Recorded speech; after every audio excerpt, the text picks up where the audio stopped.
Hi everyone, it's Alyssa from the Township Library here with our December Spice Up Your Kitchen. We're doing some cardamom recipes this month. So in your pamphlet you have one sweet and one savory recipe. And so today, of course, I wanted to go with the sweet recipe. We are making some cardamom crumb cake.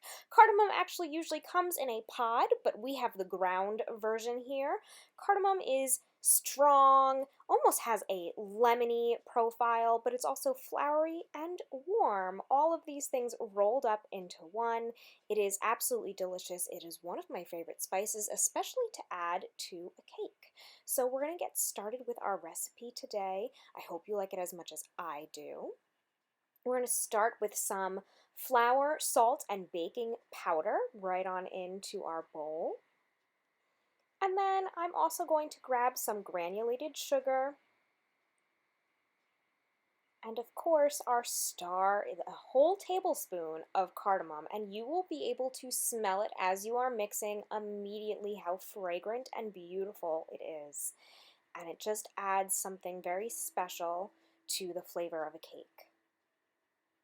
So I'm going to go ahead and mix this up, make sure that all of my dry ingredients are well incorporated right now so that the salt and the cardamom are throughout the entire cake. There are no lumps or bumps and everything is all together. Then I'm going to add in some butter. Make sure your butter is nice and cold, and this is going to give us our light fluffy cake, but we're also going to use this for our crumb topping. So we're kind of doing two things at once at this very moment. So I am mixing this with my hands. You can use a pastry cutter or you could do this in a food processor.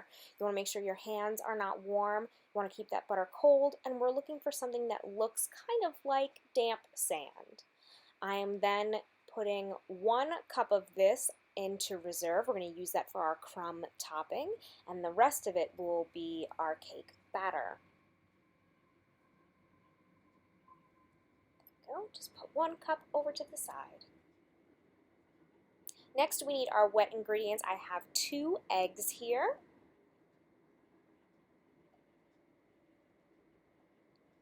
The next thing that we're going to get is our milk. This is 2/3 of a cup of milk. I'm actually using coconut milk because it's what I had, and it doesn't really change the flavor or the texture that much in my opinion. Use what you have, it's all good. And some sour cream. This is going to make us have a beautifully moist, rich cake. It also adds a little tang and lifts up our flavor. And I'm just going to make sure I scrape it all out because the sour cream is so good.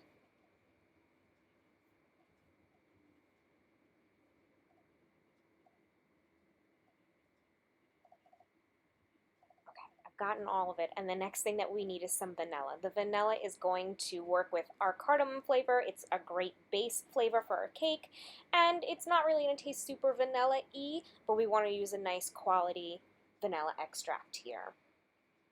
And then we're just going to mix this all up. We want, as I always say, a nice homogeneous mixture. So let's break those egg yolks, and let's make sure that everything is all together.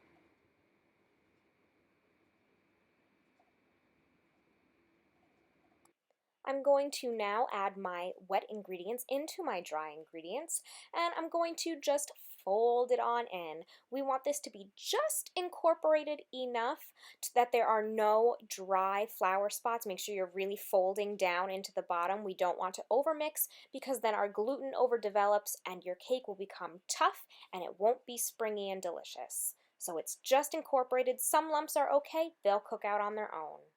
This is going into my 9x9 baking pan, which, as you can see, I have added parchment paper and I have greased it so that it is easy to lift out, and some of the grease adds a little extra browning. I just sprayed in some cooking spray there. Just make sure that's all nice and even in there. Again, don't worry about any lumps. It's just enough. Now I have that 1 cup of reserved crumb and butter topping, and I'm just going to spread that evenly all over the top. This is going to be so yummy and sweet, and it smells like cardamom. I love it. This is going to go right into my 350-degree oven, which has been preheating.